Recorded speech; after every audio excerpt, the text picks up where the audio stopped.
Assalamualaikum warahmatullahi wabarakatuh. Innal hamdalillahi nahmaduhu wa nasta'inuhu wa nastaghfiruh. Wa na'udzu billahi min syururi anfusina wa min sayyiati a'malina. May yahdihillahu fala mudilla lahu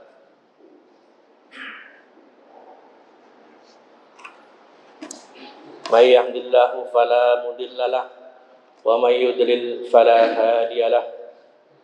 Asyhadu an la ilaha illallah wa asyhadu anna Muhammadan abduhu wa rasuluh. Ballighur risalah wa addal amanah wa nasahal ummah.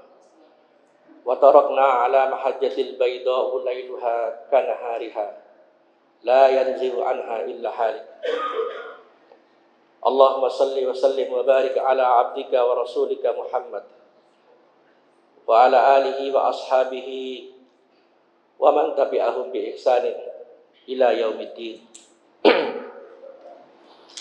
Qad qala Allah Ta'ala fi kitabihil karim. A'udzu billahi minasy syaithanir rajim. Bismillahirrahmanirrahim. Ya ayyuhalladzina amanu taqullaha haqqa tuqatih wa la tamutunna illa wa antum muslimun. Wa qala Rasulullah sallallahu alaihi wasallam, ittaqillaha haitsu ma kunta wa adbi'is sayyi'atal hasanata tamhuha wa khaliqin nasa bi khuluqin hasan. Shadaqallahul azim wa shadaqa rasulul karim wa nahnu ala dzalika minasy syahidin wasyakirin walhamdulillahi rabbil alamin. Hadirin sidang jamaah salat Id rahimakumullah. Alhamdulillah, puji dan syukur senantiasa kita haturkan kehadirat Allah Subhanahu wa taala. Allah Subhanahu wa taala masih berkenan memberikan kita berbagai nikmat-Nya. Di antara nikmat-nikmat itu yaitu kita masih diberi kesempatan oleh Allah Subhanahu wa taala untuk bisa bertemu dengan bulan yang mulia, Syahrul Ramadan. Bulan yang penuh dengan ampunan, maghfirah Allah Subhanahu wa taala. Dan alhamdulillah, kita telah tunaikan kewajiban kita melaksanakan saum selama sebulan penuh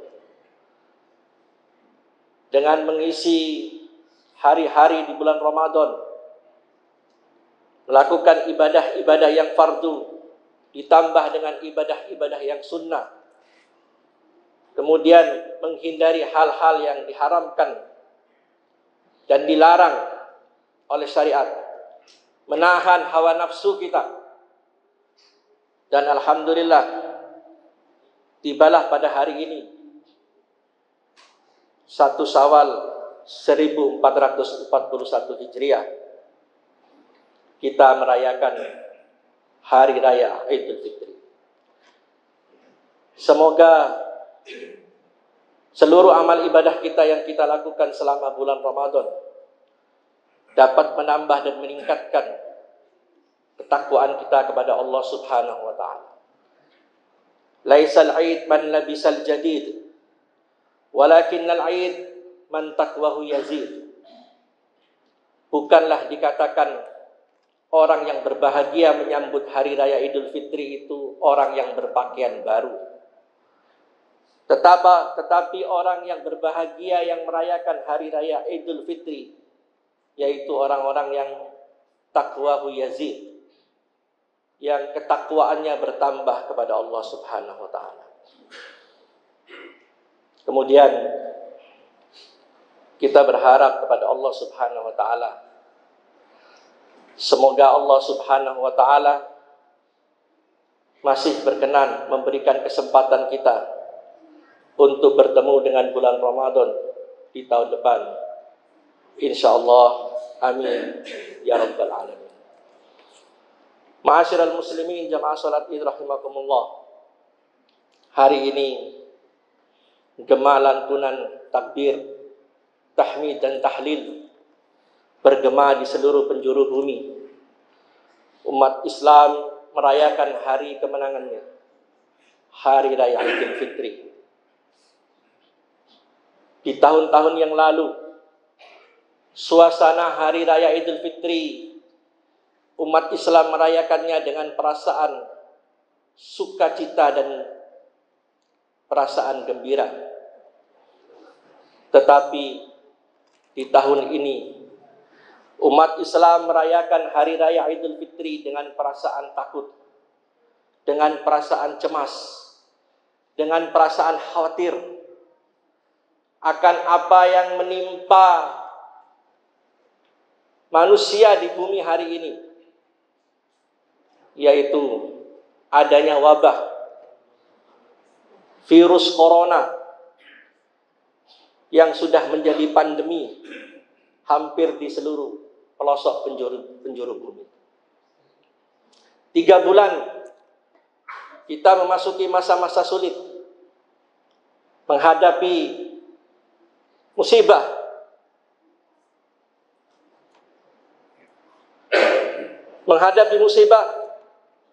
akan adanya wabah virus corona.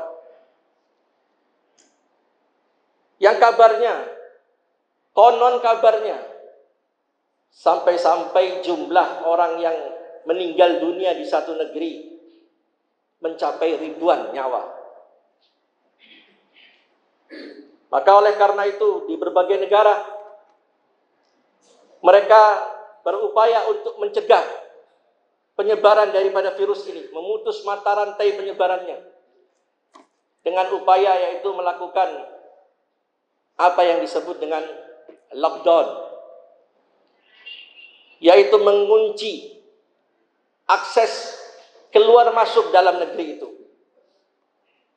sehingga tidak ada orang yang bisa masuk dan keluar dari negeri itu. Ini hampir di seluruh negara dilakukan kebijakan lockdown untuk memutus mata rantai penularan daripada wabah virus corona.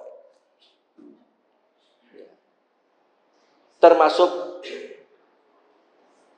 di Saudi pun juga dilakukan hal yang sama. Sehingga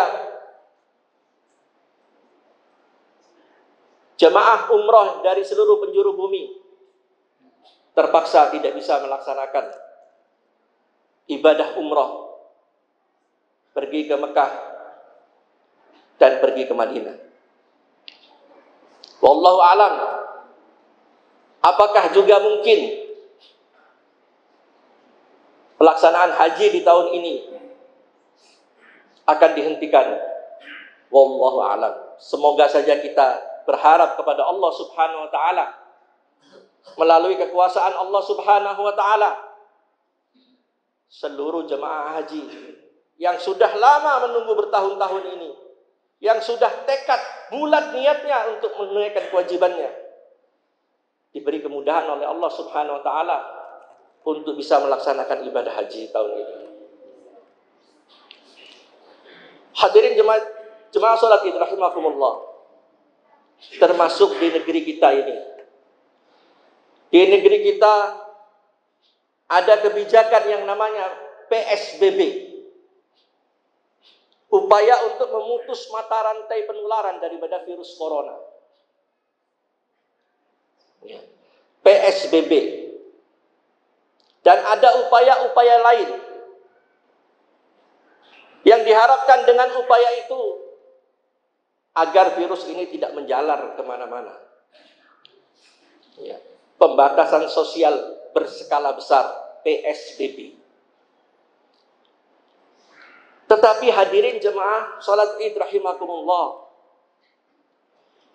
dampak, di satu sisi ada dampak yang timbul daripada kebijakan PSBB ini. Kita berbicara fakta yang sudah terjadi, bahwa PSBB ini dampaknya banyak. Dan ini musibah. Berapa banyak perusahaan-perusahaan harus tutup, ekonomi menjadi lumpuh. Ribuan karyawan di PHK, dikeluarkan dari perusahaannya karena perusahaan tidak mampu lagi membayar upah. Pedagang-pedagang kecil yang hidup bergantung kepada modal usaha yang kecil yang memang sudah menderita, menjadi semakin menderita. Pedagang-pedagang kecil diminta untuk menutup toko-toko mereka, kios-kios mereka, sehingga mereka menjadi semakin menderita, semakin sengsara. Sementara ironinya, mal-mal, pertokoan-pertokoan besar dengan bebasnya masih terbuka lebar untuk melaksanakan usaha mereka. Dan itu dimiliki oleh orang-orang Cina, bukan orang-orang pribumi. Mal-mal itu bebas. Tetapi sungguh malang nasib anak negeri ini. Orang yang sudah sengsara semakin menjadi sengsara pada hari ini. Hadirin jemaah salat Id rahimakumullah. Kita saksikan di media sosial ada seorang ibu-ibu yang bercadar, dan ini viral, sudah diketahui oleh semua orang. Ibu-ibu yang bercadar menangis di jalan-jalan, merintih, memohon kepada si pembuat kebijakan agar diizinkan membuka usahanya, karena usahanya harus ditutup. Si ibu ini menangis merintih, sementara dia harus menghidupi beberapa orang anaknya, sementara dia harus membayar cicilan.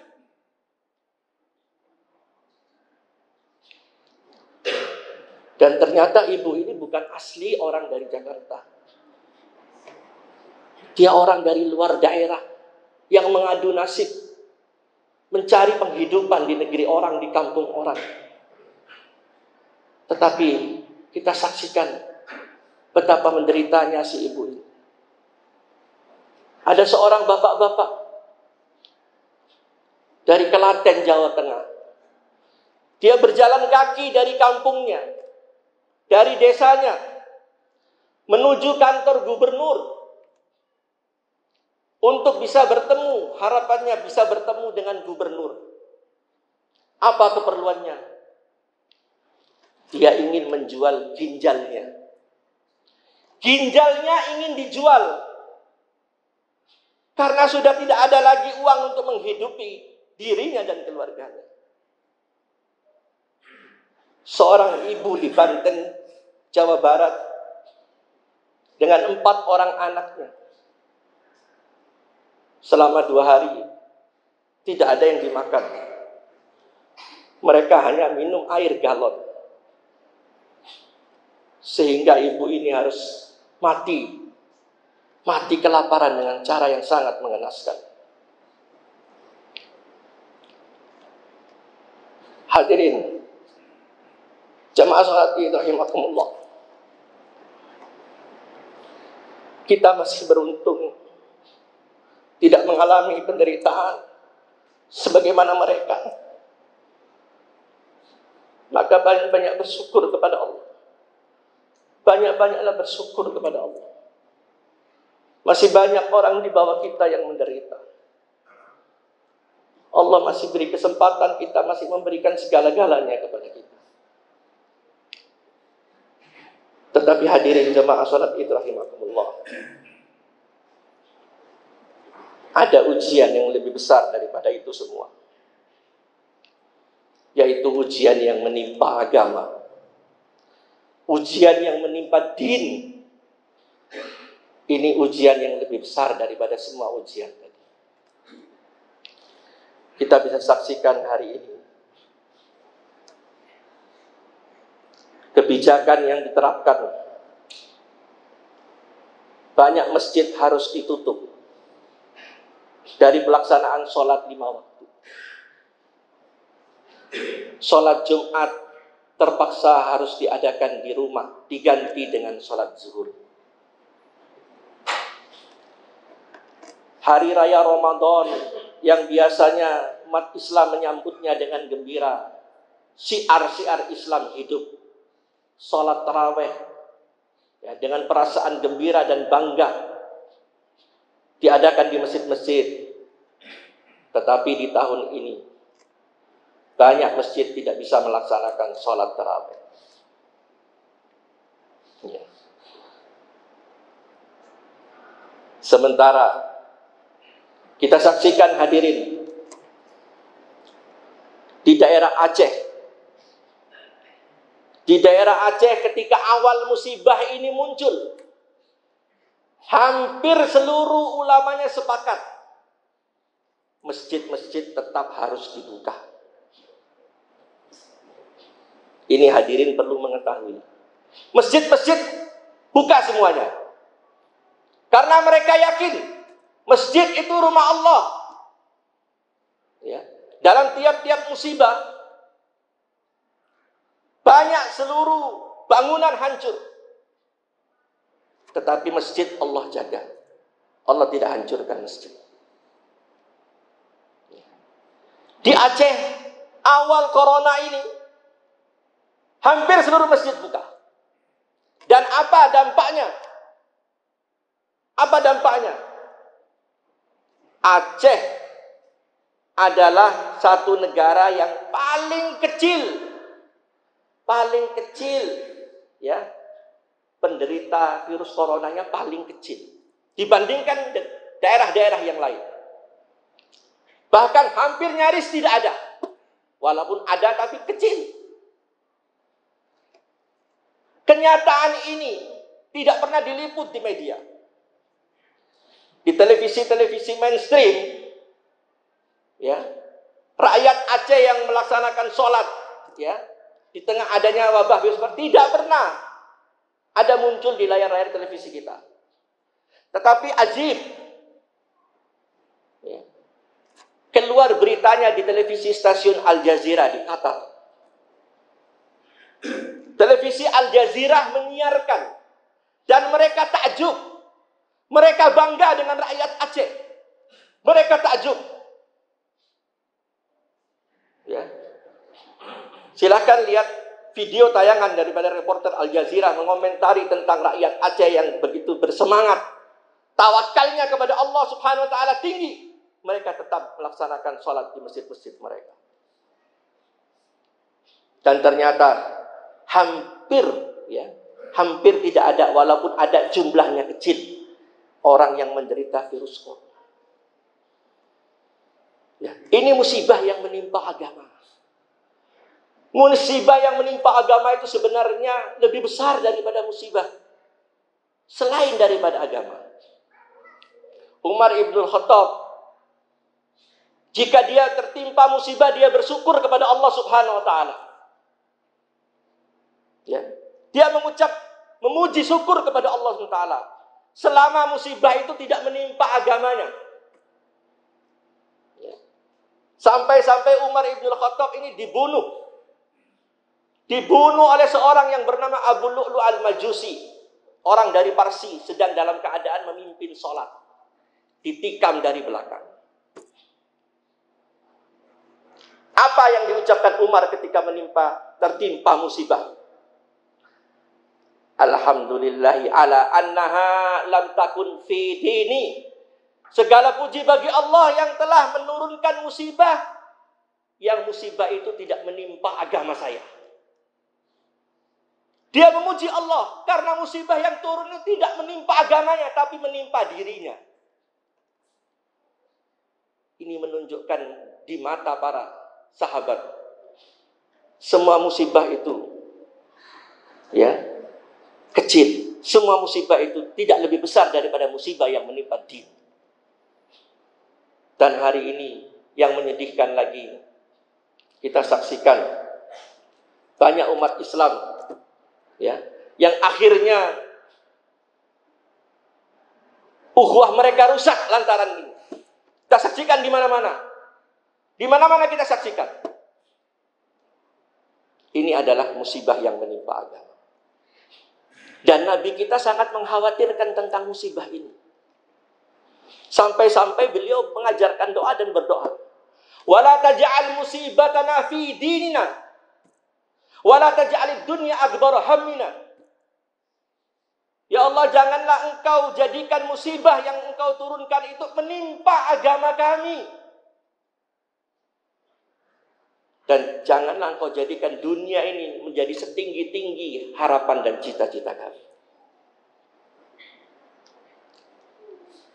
Hadirin jemaah salat Id rahimakumullah. Allahu akbar. Allahu akbar. Allahu akbar walillahil hamd. Hadirin,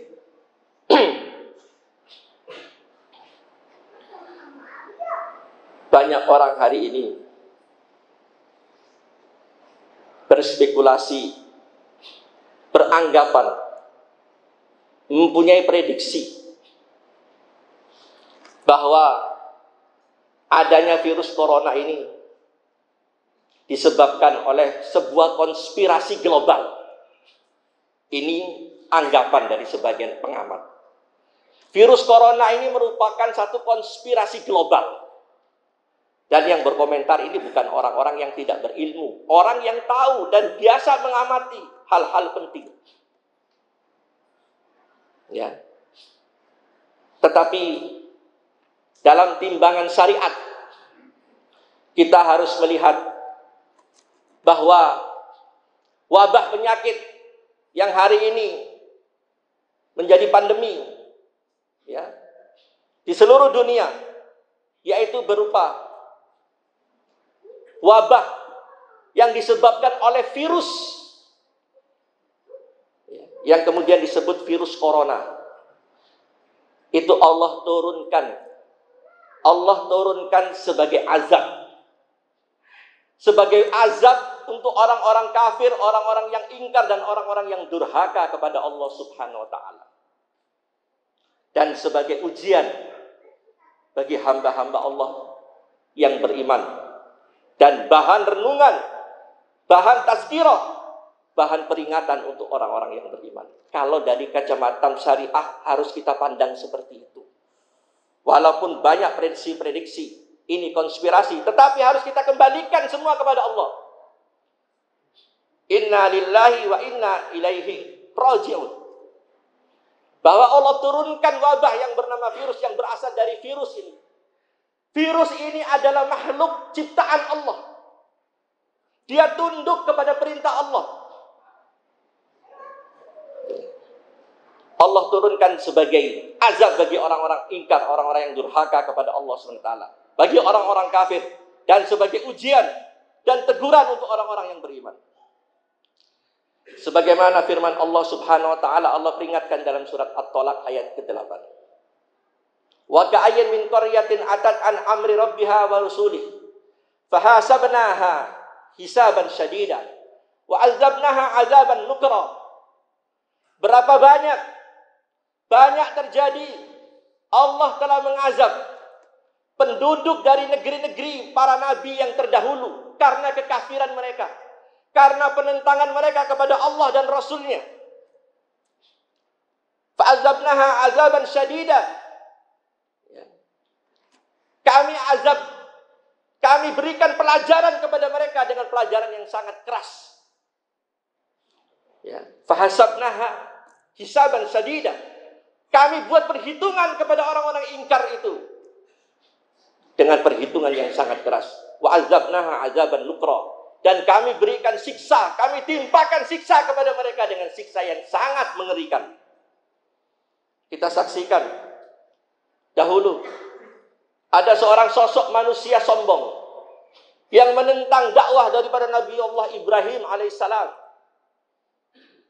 Manusia ini bernama Namrud, la'natullah alaih.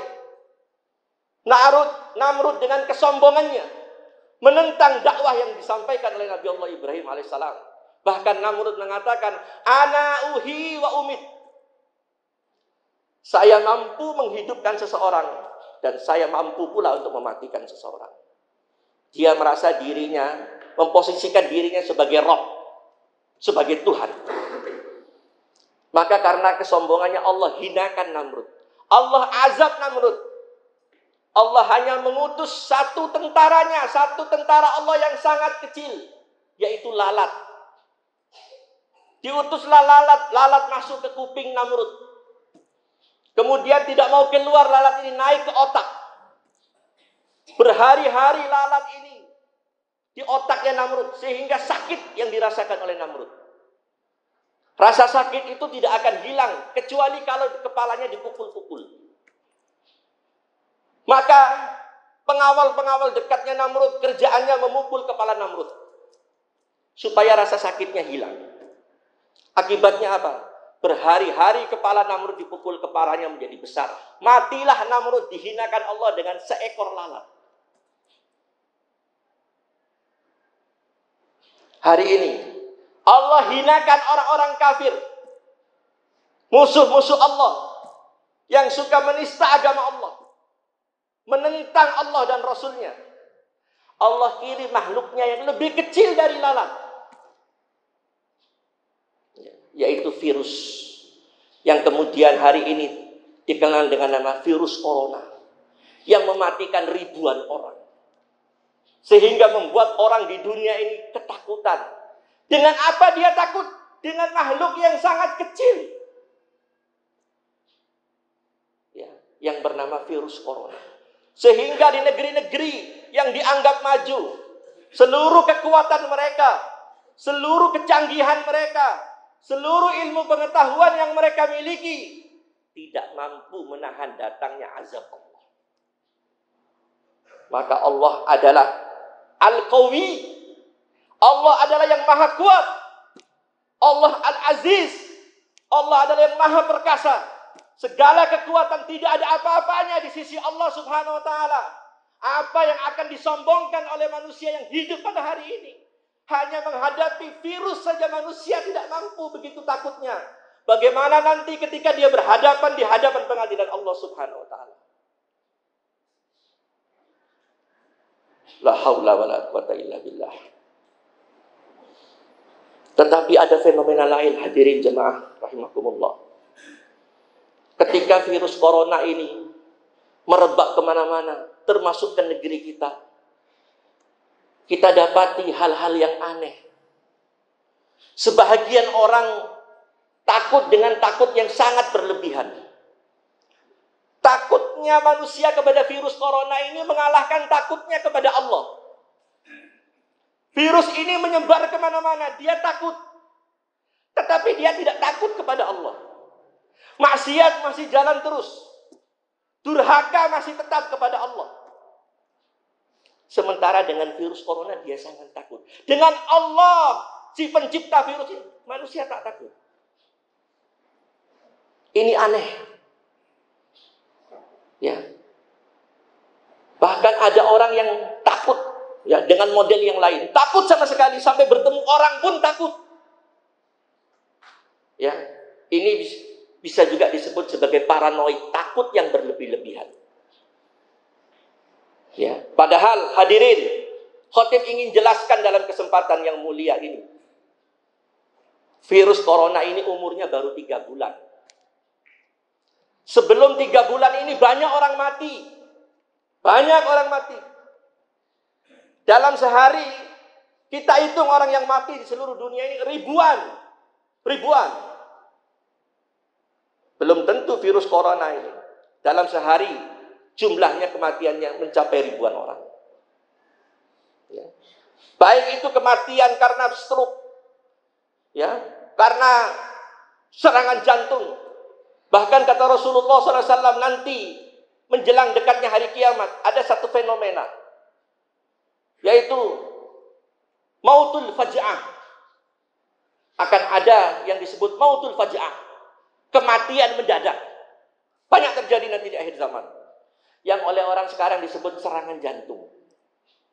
Ribuan orang mati karena selain penyakit corona, termasuk karena kecelakaan. Tetapi aneh, hari ini manusia begitu takutnya dia. Seolah-olah mati itu hanya karena virus corona. Tidak ada corona pun manusia bisa mati dengan sebab yang lain. Berapa banyak kita saksikan di layar-layar televisi. Orang yang gagah-gagah, cantik-cantik, tampan-tampan. Namanya disanjung di barat dan di timur. Prestasinya dipuja-puja oleh Allah. Dia tidak pernah menyangka akan mati secepat itu. Mati. Apa berita yang kita dengar? Serangan jantung. Bukan karena virus corona. Dan ini banyak terjadi. Belum lagi sebab-sebab kematian yang lain. Maka oleh karena itu, pesan khatib melalui mimbar yang mulia ini, jangan kita takut berlebihan. Yang akibatnya nanti akan menciderai akidah kita. Karena Rasulullah SAW itu mengajarkan doa. Dan doa ini mestinya harus menjadi keyakinan kita. Apa doa itu? Bismillahilladzi la yadurru ma'asmihi syai'un fil ardi wala fis sama'i wa huwas samiul alim. Dengan nama Allah, yang ketika nama Allah itu dibaca, seluruh mudarat, baik itu di langit maupun di bumi, tidak akan terjadi kecuali dengan izin Allah. Dan Allah itu maha mendengar dan maha mengetahui. Ini mestinya menjadi akidah kita. Doa ini diajarkan oleh Rasulullah SAW kepada kita. Ya, bahwa seluruh mudarat tidak akan terjadi menimpa seseorang. Baik itu bahaya, celaka di langit maupun mudarat di bumi. Tidak akan terjadi kalau tidak ada izin Allah. Maka oleh karena itu di tengah-tengah merebaknya wabah virus corona ini, jangan sampai kita takut berlebihan. Justru menurut sebagian orang yang membuat daya tahan tubuh seseorang itu akan lemah karena sikap takut yang meliputi dirinya. Lemah pertahanan tubuhnya. Justru orang yang seperti ini yang rawan untuk dihinggapi penyakit, bukan saja corona. Ya. Walaupun khatib jelaskan terhadap musibah virus corona ini, kita juga dituntut untuk waspada. Ada upaya berhati-hati, tidak juga menyombongkan diri, menantang kami tidak akan terkena virus corona dan sebagainya. Ini tindakan yang tidak benar. Ya. Harus ada upaya. Jaga kebersihan diri kita, lingkungan kita. Dan upaya-upaya yang lain. Yang dengan upaya itu, Allah akan hindarkan virus itu menimpa diri kita dan keluarga kita. Jangan juga kita sikapi ya, dengan perasaan sombong. Ya. Tetapi yang khatib perlu ingatkan, jangan berlebih-lebihan. Takut kepada makhluk yang namanya virus corona. Waspada tetap, tapi jangan berlebihan. Karena apa? Akidah kita nanti akan tercederai. Hadirin jamaah salat Id rahimakumullah. Maka oleh karena itu di kesempatan yang berbahagia ini, khatib mengingatkan diri kami dan kepada seluruh jamaah yang hadir. Ujian yang Allah timpakan yang kepada orang beriman sebagai peringatan, sebagai teguran, ya, bahwa ujian ini harus kita mengambil ibrah, pelajaran. Ada yang salah yang kita lakukan, ada hal-hal yang tidak benar yang selama ini dilakukan oleh kaum muslimin. Walaupun sekali lagi banyak orang mengatakan ini konspirasi, katakan itu benar, tetapi harus kita kembalikan. Semua itu tidak terjadi kecuali dengan izin Allah. Maka kita mengintrospeksi diri kita. Kenapa sampai hari ini akhirnya kita ditimpa musibah? Semua serba dibatasi. Semua serba sulit. Ini menurut akidah, pemahaman akidah bahwa ada yang salah sehingga Allah tegur. Ada dosa-dosa yang dilakukan oleh hambanya sehingga Allah berikan teguran. Ma nazalal bala illa bidzambin wa ma rafa'al bala illa bittaubah. Bahwa tidak akan turun bala dari langit dari Allah kecuali lantaran dosa-dosanya manusia. Dan tidak akan diangkat bala atau musibah itu kecuali dengan bertaubat kepada Allah Subhanahu wa taala. Maka di kesempatan yang mulia ini khatib wasiatkan untuk diri kami dan seluruh jamaah, cukuplah Allah menegur kita. Ambil pelajaran. Ya.